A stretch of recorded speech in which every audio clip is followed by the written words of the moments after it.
Paper 106, Universe Levels of Reality.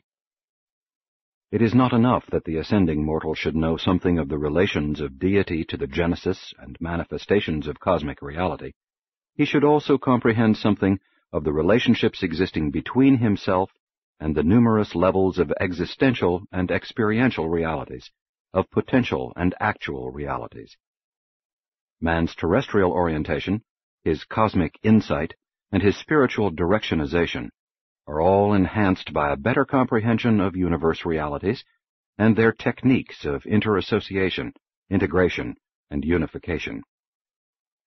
The present grand universe and the emerging master universe are made up of many forms and phases of reality which, in turn, are existent on several levels of functional activity.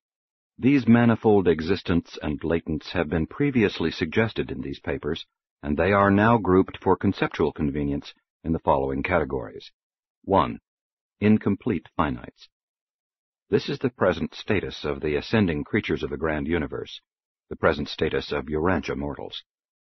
This level embraces creature existence from the planetary human up to but not including destiny attainers.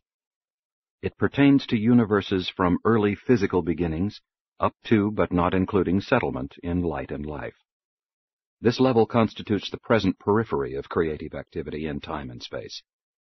It appears to be moving outward from paradise for the closing of the present universe age, which will witness the grand universe attainment of light and life, will also and surely witness the appearance of some new order of developmental growth in the first outer space level.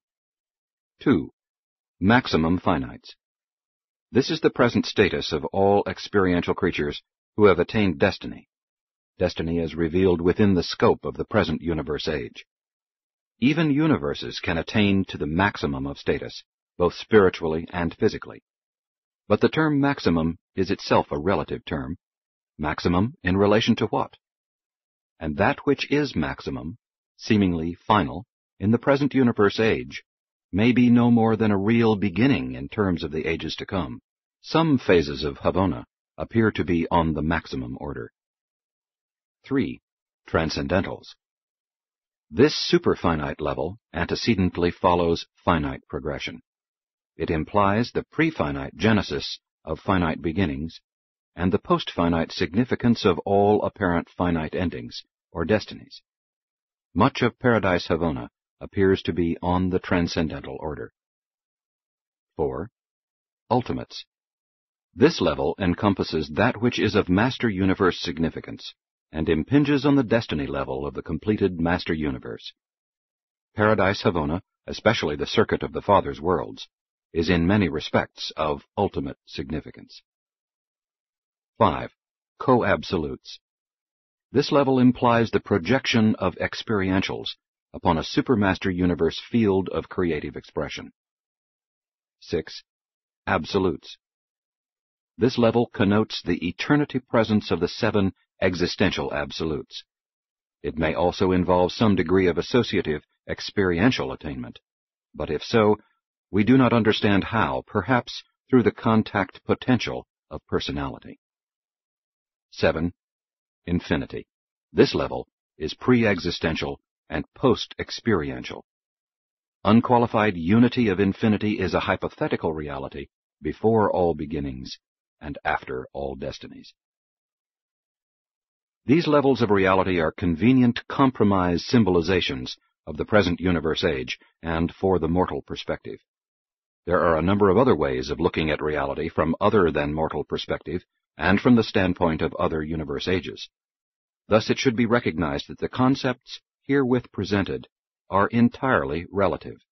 Relative in the sense of being conditioned and limited by 1. The limitations of mortal language. 2. The limitations of the mortal mind. 3. The limited development of the 7 superuniverses. 4. Your ignorance of the 6 prime purposes of superuniverse development, which do not pertain to the mortal ascent to paradise. 5. Your inability to grasp even a partial eternity viewpoint. 6. The impossibility of depicting cosmic evolution and destiny in relation to all universe ages, not just in regard to the present age of the evolutionary unfolding of the 7 superuniverses. 7. The inability of any creature to grasp what is really meant by pre-existentials or by post-experientials, that which lies before beginnings and after destinies. Reality growth is conditioned by the circumstances of the successive universe ages. The central universe underwent no evolutionary change in the Havona age, but in the present epochs of the superuniverse age, it is undergoing certain progressive changes induced by coordination with the evolutionary superuniverses. The 7 superuniverses now evolving will sometime attain the settled status of light and life, will attain the growth limit for the present universe age. But beyond doubt, the next age, the age of the first outer space level, will release the superuniverses from the destiny limitations of the present age. Repletion is continually being superimposed upon completion. These are some of the limitations which we encounter in attempting to present a unified concept of the cosmic growth of things, meanings, and values, and of their synthesis on ever-ascending levels of reality. 1. Primary association of finite functionals. The primary, or spirit origin phases of finite reality find immediate expression on creature levels as perfect personalities, and on universe levels as the perfect Havona creation. Even experiential deity is thus expressed in the spirit person of God the Supreme in Havona. But the secondary, evolutionary, time and matter-conditioned phases of the finite become cosmically integrated only as a result of growth and attainment. Eventually, all secondary or perfecting finites are to attain a level equal to that of primary perfection, but such destiny is subject to a time delay, a constitutive superuniverse qualification which is not genetically found in the central creation. We know of the existence of tertiary finites, but the technique of their integration is as yet unrevealed. This superuniverse time lag, this obstacle to perfection attainment, provides for creature participation in evolutionary growth. It thus makes it possible for the creature to enter into partnership with the Creator in the evolution of that selfsame creature. And during these times of expanding growth, the incomplete is correlated with the perfect through the ministry of God the Sevenfold. God the Sevenfold signifies the recognition by Paradise deity of the barriers of time in the evolutionary universes of space.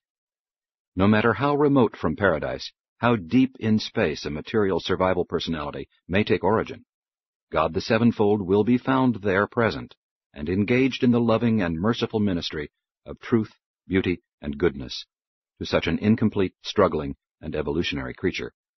The divinity ministry of the Sevenfold reaches inward through the eternal Son to the Paradise Father, and outward through the Ancients of Days to the Universe Fathers, the Creator Sons.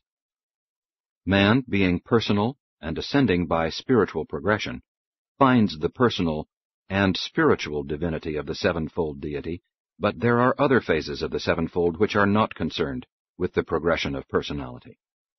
The divinity aspects of this deity grouping are at present integrated in the liaison between the 7 master spirits and the conjoint actor, but they are destined to be eternally unified in the emerging personality of the Supreme Being.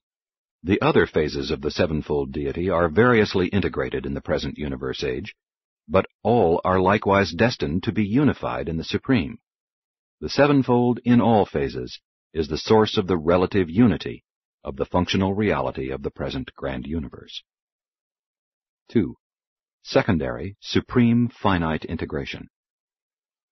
As God the Sevenfold functionally coordinates finite evolution, so does the Supreme Being eventually synthesize destiny attainment.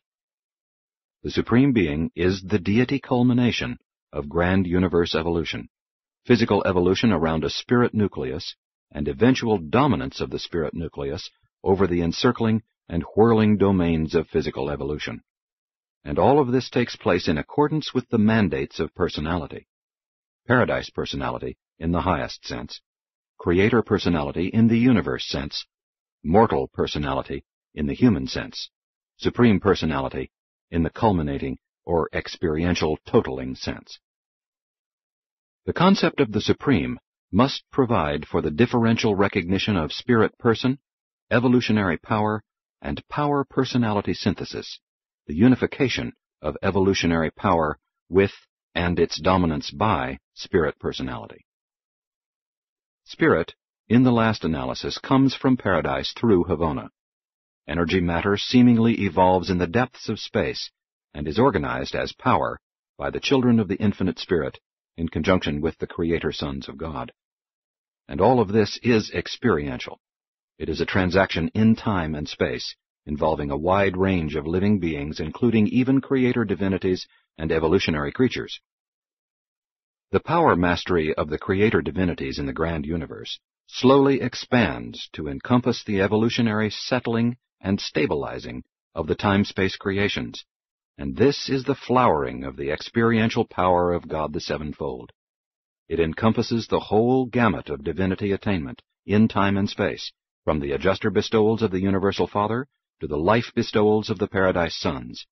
This is earned power, demonstrated power, experiential power. It stands in contrast to the eternity power, the unfathomable power, the existential power of the Paradise deities. This experiential power, arising out of the divinity achievements of God the Sevenfold, itself manifests the cohesive qualities of divinity by synthesizing, totalizing, as the almighty power of the attained experiential mastery of the evolving creations. And this almighty power, in turn, finds spirit-personality cohesion on the pilot sphere of the outer belt of Havona worlds, in union with the spirit-personality of the Havona presence of God the Supreme. Thus does experiential deity culminate the long evolutionary struggle by investing the power product of time and space with the spirit presence and divine personality resident in the central creation. Thus does the Supreme Being eventually attain to the embrace of all of everything evolving in time and space, while investing these qualities with spirit personality.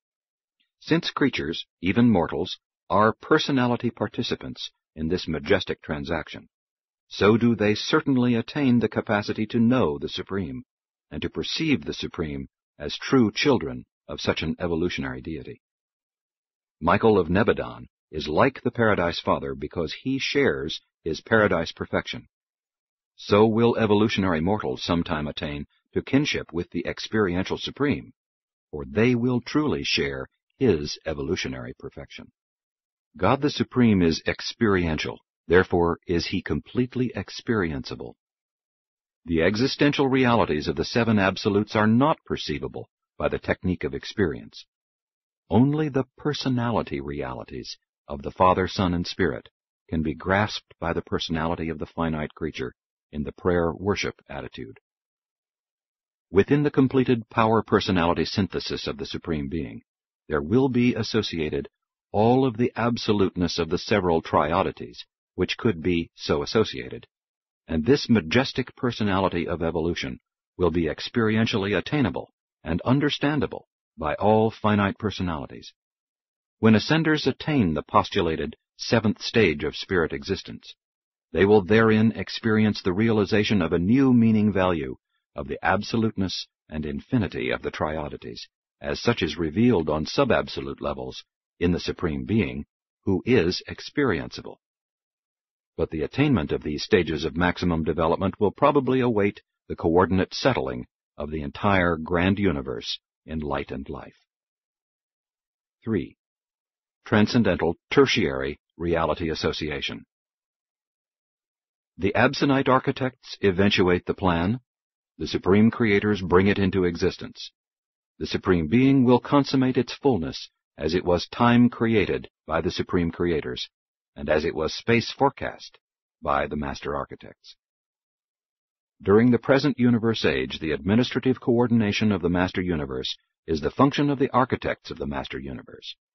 But the appearance of the Almighty Supreme at the termination of the present universe age will signify that the evolutionary finite has attained the first stage of experiential destiny.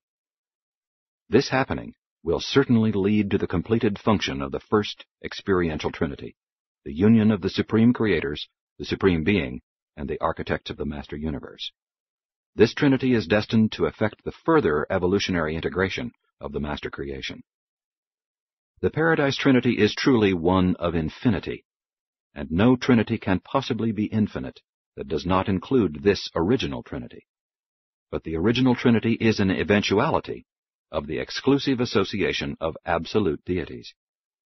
Sub-absolute beings had nothing to do with this primal association.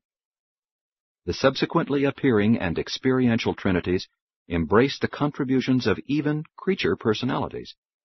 Certainly this is true of the Trinity Ultimate, where in the very presence of the Master Creator Sons among the Supreme Creator members thereof betokens the concomitant presence of actual and bona fide creature experience within this Trinity association. The first experiential Trinity provides for group attainment of ultimate eventualities. Group associations are enabled to anticipate, even to transcend, individual capacities. And this is true even beyond the finite level. In the ages to come, after the 7 superuniverses have been settled in light and life, the core of the Finality will doubtless be promulgating the purposes of the Paradise deities as they are dictated by the Trinity Ultimate, and as they are power personality unified in the Supreme Being. Throughout all the gigantic universe developments of past and future eternity, we detect the expansion of the comprehensible elements of the Universal Father. As the I Am, we philosophically postulate his permeation of total infinity, but no creature is able experientially to encompass such a postulate. As the universes expand, and as gravity and love reach out into time-organizing space, we are able to understand more and more of the first source and center. We observe gravity action penetrating the space presence of the unqualified Absolute, and we detect spirit creatures evolving and expanding within the divinity presence of the deity Absolute, while both cosmic and spirit evolution are, by mind and experience, unifying on finite deity levels as the Supreme Being, and are coordinating on transcendental levels as the Trinity Ultimate. 4. Ultimate Quartan Integration. The Paradise Trinity certainly coordinates in the ultimate sense, but functions in this respect as a self-qualified Absolute. The Experiential Trinity Ultimate coordinates the Transcendental as a Transcendental. In the eternal future, this Experiential Trinity will, through augmenting unity, further activate the eventuating presence of ultimate deity. While the Trinity Ultimate is destined to coordinate the master creation, God the Ultimate is the transcendental power personalization of the directionization of the entire master universe. The completed eventuation of the Ultimate implies the completion of the master creation and connotes the full emergence of this transcendental deity. What changes will be inaugurated by the full emergence of the Ultimate we do not know. But as the Supreme is now spiritually and personally present in Havona, so also is the Ultimate there present, but in the absonite and superpersonal sense. And you have been informed of the existence of the qualified vicegerents of the Ultimate, though you have not been informed of their present whereabouts or function. But irrespective of the administrative repercussions attendant upon the emergence of ultimate deity, the personal values of his transcendental divinity will be experienceable by all personalities who have been participants in the actualization of this deity level. Transcendence of the finite can lead only to ultimate attainment.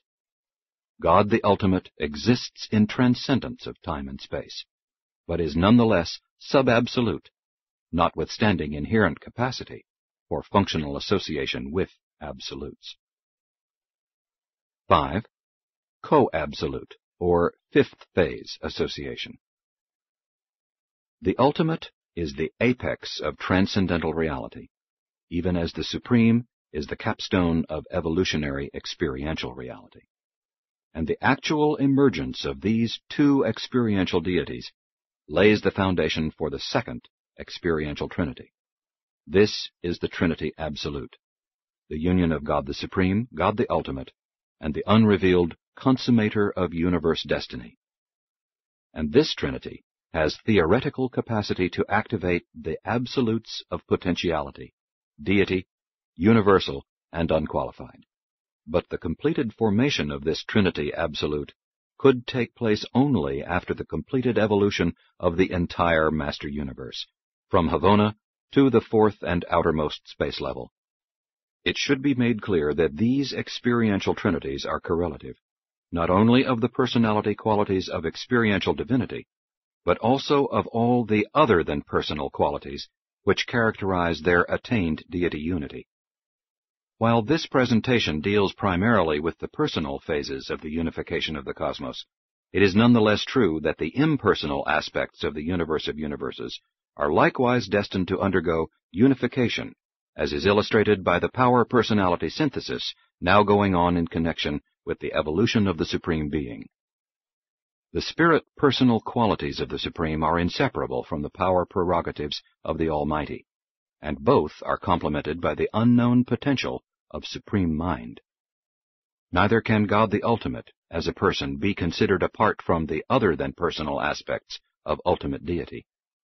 And on the absolute level, the deity and the unqualified absolutes are inseparable and indistinguishable in the presence of the universal absolute. Trinities are, in and of themselves, not personal, but neither do they contravene personality. Rather do they encompass it and correlate it, in a collective sense, with impersonal functions. Trinities are, then, always deity reality, but never personality reality. The personality aspects of a trinity are inherent in its individual members, and as individual persons they are not that trinity.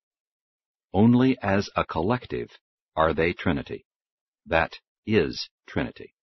But always is Trinity inclusive of all encompassed deity. Trinity is deity unity. The three absolutes, deity, universal, and unqualified, are not Trinity, for all are not deity. Only the deified can become Trinity. All other associations are triunities or triodities. 6. Absolute or sixth phase integration. The present potential of the Master Universe is hardly absolute, though it may well be near ultimate, and we deem it impossible to achieve the full revelation of absolute meaning values within the scope of a sub-absolute cosmos. We therefore encounter considerable difficulty in attempting to conceive of a total expression of the limitless possibilities of the three absolutes, or even in attempting to visualize the experiential personalization of God the Absolute on the now impersonal level of the Deity Absolute. The space stage of the Master Universe seems to be adequate for the actualization of the Supreme Being, for the formation and full function of the Trinity Ultimate, for the eventuation of God the Ultimate, and even for the inception of the Trinity Absolute. But our concepts regarding the full function of this second experiential Trinity seem to imply something beyond even the wide-spreading Master Universe. If we assume a cosmos infinite, some illimitable cosmos on beyond the Master Universe, and if we conceive that the final developments of the Absolute Trinity will take place out on such a super-ultimate stage of action, then it becomes possible to conjecture that the completed function of the Trinity Absolute will achieve final expression in the creations of infinity, and will consummate the absolute actualization of all potentials. The integration and association of ever-enlarging segments of reality will approach absoluteness of status proportional to the inclusion of all reality within the segments thus associated. Stated otherwise, the Trinity Absolute, as its name implies, is really absolute in total function. We do not know how an absolute function can achieve total expression on a qualified, limited, or otherwise restricted basis. Hence we must assume that any such totality function will be unconditioned in potential. And it would also appear that the unconditioned would also be unlimited, at least from a qualitative standpoint, though we are not so sure regarding quantitative relationships. Of this, however, we are certain. While the existential paradise Trinity is infinite, and while the experiential Trinity Ultimate is sub-infinite, the Trinity Absolute is not so easy to classify. Though experiential in genesis and constitution, it definitely impinges upon the existential absolutes of potentiality. While it is hardly profitable for the human mind to seek to grasp such faraway and superhuman concepts, we would suggest that the eternity action of the Trinity Absolute may be thought of as culminating in some kind of experientialization of the absolutes of potentiality. This would appear to be a reasonable conclusion with respect to the universal absolute, if not the unqualified absolute. At least we know that the universal absolute is not only static and potential, but also associative in the total deity sense of those words. But in regard to the conceivable values of divinity and personality, these conjectured happenings imply the personalization of the deity absolute, and the appearance of those superpersonal values and those ultra-personal meanings inherent in the personality completion of God the Absolute, the third and last of the experiential deities. 7. Finality of destiny.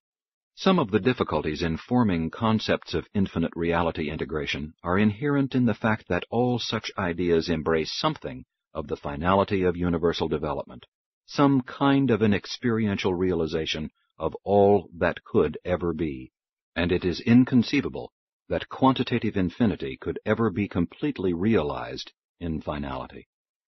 Always there must remain unexplored possibilities in the three potential absolutes, which no quantity of experiential development could ever exhaust. Eternity itself, though absolute, is not more than absolute. Even a tentative concept of final integration is inseparable from the fruitions of unqualified eternity, and is, therefore, practically non-realizable at any conceivable future time. Destiny is established by the volitional act of the deities, who constitute the Paradise Trinity. Destiny is established in the vastness of the three great potentials whose absoluteness encompasses the possibilities of all future development. Destiny is probably consummated by the act of the consummator of universe destiny, and this act is probably involved with the supreme and the ultimate in the Trinity Absolute. Any experiential destiny can be at least partially comprehended by experiencing creatures, but a destiny which impinges on infinite existentials is hardly comprehensible. Finality destiny is an existential experiential attainment which appears to involve the deity absolute, but the deity absolute stands in eternity relationship with the unqualified absolute by virtue of the universal absolute, and these three absolutes, experiential in possibility, are actually existential and more, being limitless, timeless, spaceless, boundless, and measureless, truly infinite. The improbability of goal attainment does not, however, prevent philosophical theorizing about such hypothetical destinies. The actualization of the deity absolute as an attainable absolute God may be practically impossible of realization. Nevertheless, such a finality fruition remains a theoretical possibility. The involvement of the unqualified absolute in some inconceivable cosmos infinite may be measurelessly remote in the futurity of endless eternity, but such a hypothesis is nonetheless valid. Mortals, Morontians, spirits, finaliters, transcendentalers, and others, together with the universes themselves and all other phases of reality, certainly do have a potentially final destiny that is absolute in value. But we doubt that any being or universe will ever completely attain all of the aspects of such a destiny. No matter how much you may grow in Father comprehension, your mind will always be staggered by the unrevealed infinity of the Father I Am, the unexplored vastness of which will always remain unfathomable and incomprehensible throughout all the cycles of eternity. No matter how much of God you may attain, there will always remain much more of Him, the existence of which you will not even suspect, and we believe that this is just as true on transcendental levels as it is in the domains of finite existence. The quest for God is endless. Such inability to attain God in a final sense should in no manner discourage universe creatures Indeed, you can and do attain deity levels of the Sevenfold, the Supreme, and the Ultimate, which mean to you what the infinite realization of God the Father means to the Eternal Son and to the conjoint actor in their absolute status of eternity existence. Far from harassing the creature, the infinity of God should be the supreme assurance that throughout all endless futurity, an ascending personality will have before him the possibilities of personality development and deity association, which even eternity will neither exhaust nor terminate. To finite creatures of the grand universe, the concept of the master universe seems to be well nigh infinite, but doubtless the absentite architects thereof perceive its relatedness to future and unimagined developments within the unending I Am. Even space itself is but an ultimate condition, a condition of qualification within the relative absoluteness of the quiet zones of mid-space. At the inconceivably distant future eternity moment of the final completion of the entire master universe, no doubt we will all look back upon its entire history as only the beginning, simply the creation of certain finite and transcendental foundations for even greater and more enthralling metamorphoses in uncharted infinity. At such a future eternity moment, the master universe will still seem youthful. Indeed, it will be always young in the face of the limitless possibilities of never-ending eternity.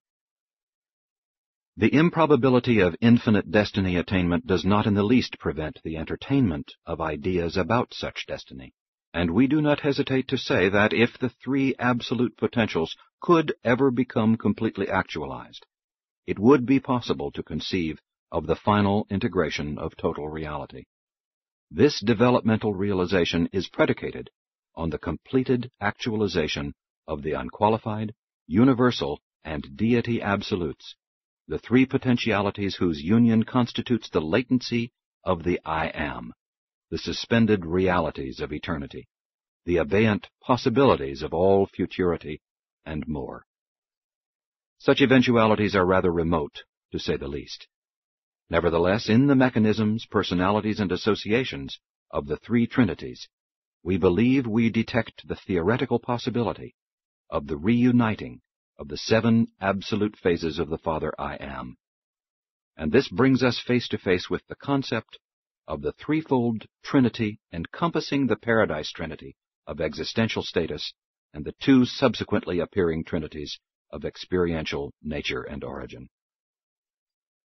8. The Trinity of Trinities.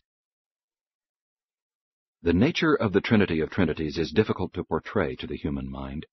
It is the actual summation of the entirety of experiential infinity, as such is manifested in a theoretical infinity of eternity realization. In the Trinity of Trinities, the experiential infinite attains to identity with the existential infinite, and both are as one in the pre-experiential, pre-existential I Am.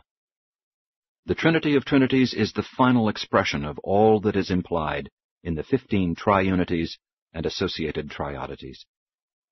Finalities are difficult for relative beings to comprehend, be they existential or experiential.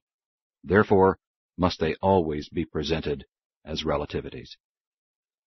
The Trinity of Trinities exists in several phases. It contains possibilities, probabilities, and inevitabilities that stagger the imaginations of beings far above the human level. It has implications that are probably unsuspected by the celestial philosophers, for its implications are in the triunities, and the triunities are, in the last analysis, unfathomable. There are a number of ways in which the Trinity of Trinities can be portrayed. We elect to present the three-level concept, which is as follows. 1. The level of the three trinities. 2. The level of experiential deity. 3. The level of the I Am. These are levels of increasing unification. Actually, the Trinity of Trinities is the first level, while the second and third levels are unification derivatives of the first. The first level. On this initial level of association, it is believed that the three trinities function as perfectly synchronized though distinct, groupings of deity personalities. 1. The Paradise Trinity. The association of the three Paradise deities, Father, Son, and Spirit. It should be remembered that the Paradise Trinity implies a threefold function: an absolute function, a transcendental function, Trinity of ultimacy, and a finite function, Trinity of supremacy. The Paradise Trinity is any and all of these at any and all times. 2. The Ultimate Trinity. This is the deity association of the Supreme Creators, God the Supreme, and the architects of the Master Universe. While this is an adequate presentation of the divinity aspects of this Trinity, it should be recorded that there are other phases of this Trinity which, however, appear to be perfectly coordinating with the divinity aspects. 3. The Absolute Trinity. This is the grouping of God the Supreme, God the Ultimate, and the consummator of universe destiny in regard to all divinity values. Certain other phases of this triune grouping have to do with other than divinity values in the expanding cosmos, but these are unifying with the divinity phases, just as the power and the personality aspects of the experiential deities are now in process of experiential synthesis. The association of these three trinities in the Trinity of Trinities provides for a possible unlimited integration of reality. This grouping contains causes, intermediates and finals, inceptors, realizers, and consummators, beginnings, existences, and destinies. The Father-Son partnership has become Son-Spirit, and then Spirit Supreme, and on to Supreme Ultimate and Ultimate Absolute, even to Absolute and Father Infinite, the completion of the cycle of reality.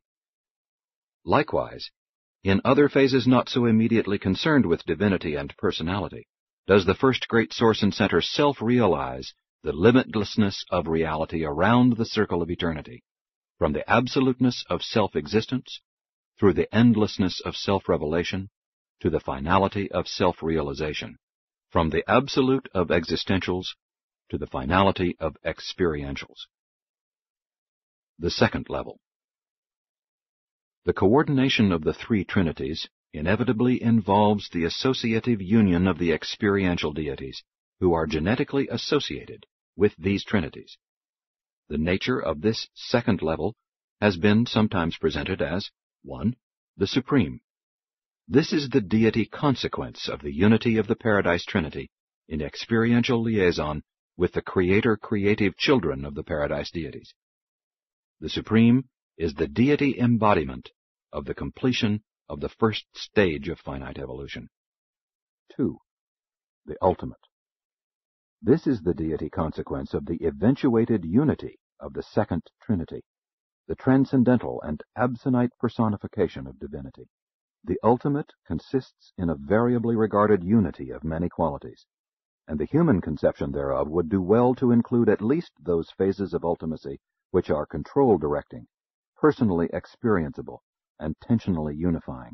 But there are many other unrevealed aspects of the eventuated deity. While the ultimate and the supreme are comparable, they are not identical.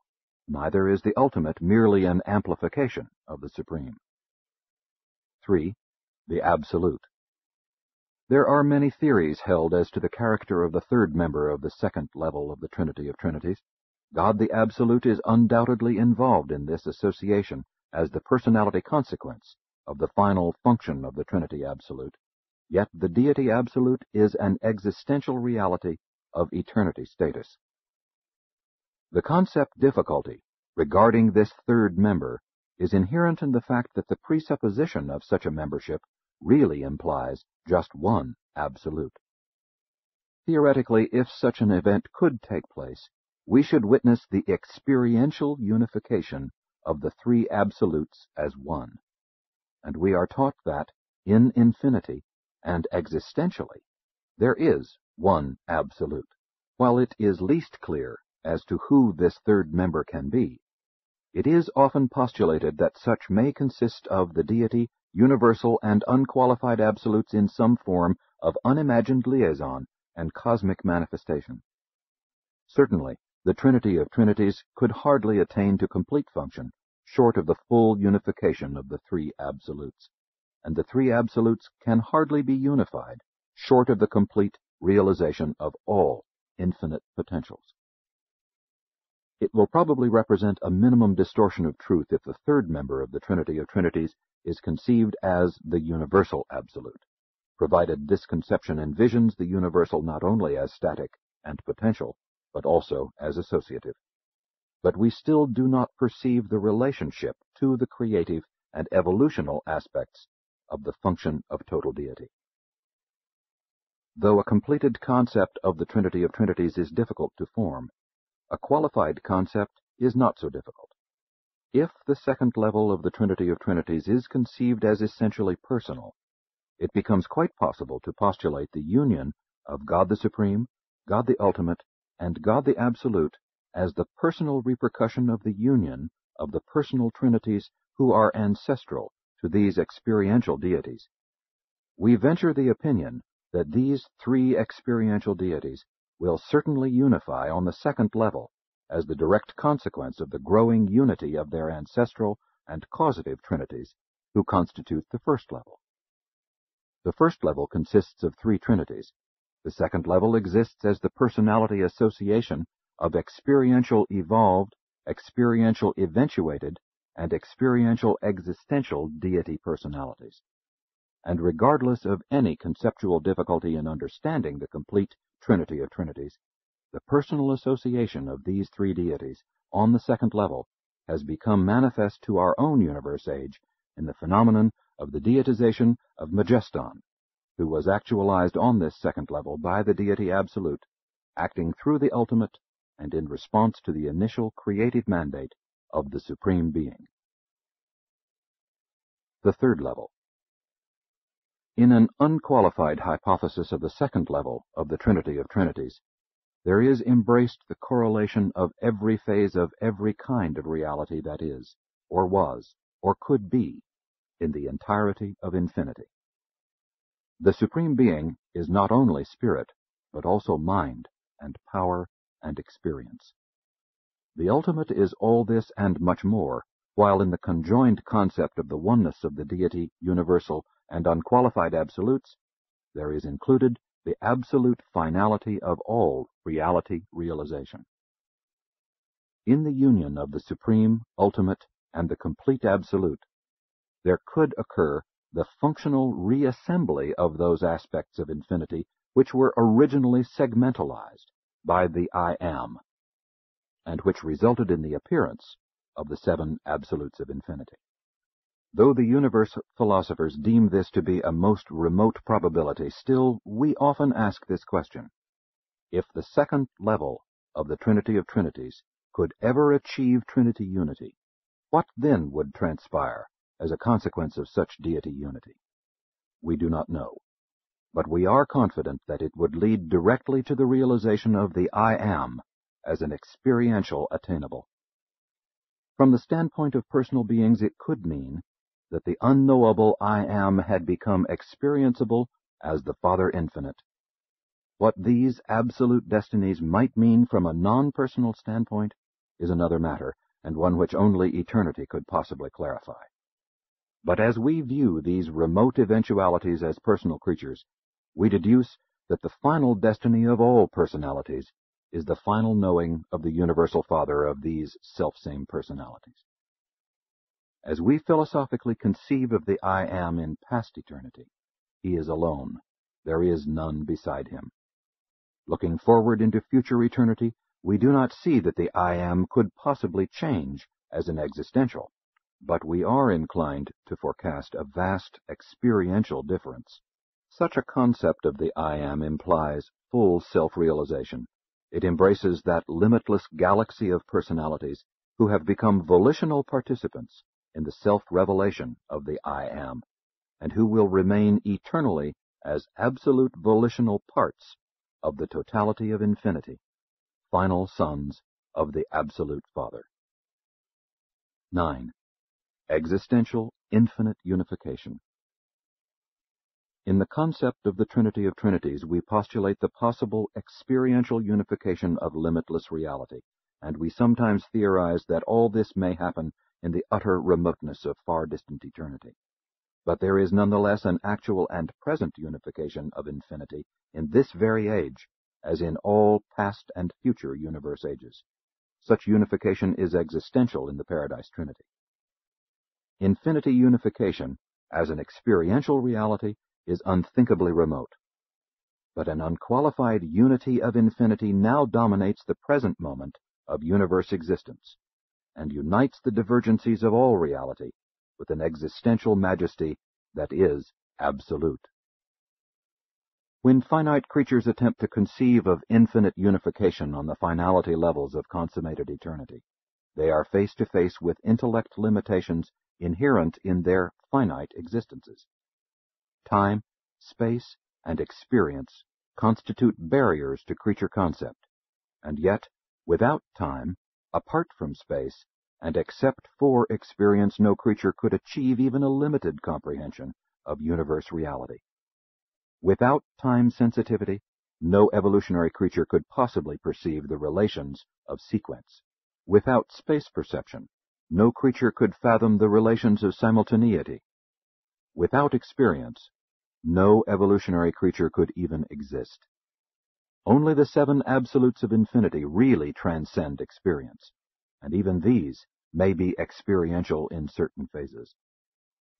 Time, space, and experience are man's greatest aids to relative reality perception, and yet his most formidable obstacles to complete reality perception. Mortals and many other universe creatures find it necessary to think of potentials as being actualized in space and evolving to fruition in time. But this entire process is a time-space phenomenon which does not actually take place on paradise and in eternity. On the absolute level, there is neither time nor space. All potentials may be there perceived as actuals. The concept of the unification of all reality, be it in this or any other universe age, is basically twofold: existential and experiential. Such a unity is in process of experiential realization in the Trinity of Trinities. But the degree of the apparent actualization of this threefold Trinity is directly proportional to the disappearance of the qualifications and imperfections of reality in the cosmos. But total integration of reality is unqualifiedly and eternally and existentially present in the Paradise Trinity, within which, at this very universe moment, infinite reality is absolutely unified. The paradox created by the experiential and the existential viewpoints is inevitable, and is predicated in part on the fact that the Paradise Trinity and the Trinity of Trinities are each an eternity relationship which mortals can only perceive as a time-space relativity. The human concept of the gradual, experiential actualization of the Trinity of Trinities, the time viewpoint, must be supplemented by the additional postulate that this is already a factualization, the eternity viewpoint. But how can these two viewpoints be reconciled? To finite mortals, we suggest the acceptance of the truth that the Paradise Trinity is the existential unification of infinity, and that the inability to detect the actual presence and completed manifestation of the experiential Trinity of Trinities is in part due to reciprocal distortion because of, 1, the limited human viewpoint, the inability to grasp the concept of unqualified eternity; 2, the imperfect human status, the remoteness from the absolute level of experientials; 3, the purpose of human existence, the fact that mankind is designed to evolve by the technique of experience, and therefore must be inherently and constitutively dependent on experience. Only an absolute can be both existential and experiential. The Universal Father in the Paradise Trinity is the I Am of the Trinity of Trinities, and the failure to experience the Father as infinite is due to finite limitations. The concept of the existential, solitary, pre-Trinity, non-attainable I am, and the postulate of the experiential, post-Trinity of Trinities, and attainable I am, are one and the same hypothesis. No actual change has taken place in the infinite. All apparent developments are due to increased capacities for reality reception and cosmic appreciation. The I am, in the final analysis, must exist before all existentials and after all experientials. While these ideas may not clarify the paradoxes of eternity and infinity in the human mind, they should at least stimulate such finite intellects to grapple anew with these never-ending problems, problems which will continue to intrigue you on Salvington, and later as finaliters, and on throughout the unending future of your eternal careers in the wide-spreading universes. Sooner or later, all universe personalities begin to realize that the final quest of eternity is the endless exploration of infinity, the never-ending voyage of discovery into the absoluteness of the first source and center. Sooner or later, we all become aware that all creature growth is proportional to Father identification. We arrive at the understanding that living the will of God is the eternal passport to the endless possibility of infinity itself. Mortals will sometime realize that success in the quest of the infinite is directly proportional to the achievement of Father-likeness, and that in this universe age, the realities of the Father are revealed within the qualities of divinity. And these qualities of divinity are personally appropriated by universe creatures in the experience of living divinely. And to live divinely means actually to live the will of God. To material, evolutionary, finite creatures, a life predicated on the living of the Father's will leads directly to the attainment of spirit supremacy in the personality arena, and brings such creatures one step nearer the comprehension of the Father infinite. Such a Father life is one predicated on truth, sensitive to beauty, and dominated by goodness. Such a God-knowing person is inwardly illuminated by worship, and outwardly devoted to the wholehearted service of the universal brotherhood of all personalities, a service ministry which is filled with mercy and motivated by love, while all these life qualities are unified in the evolving personality on ever-ascending levels of cosmic wisdom, self-realization, God-finding, and Father worship. Presented by a Melchizedek of Nebadon.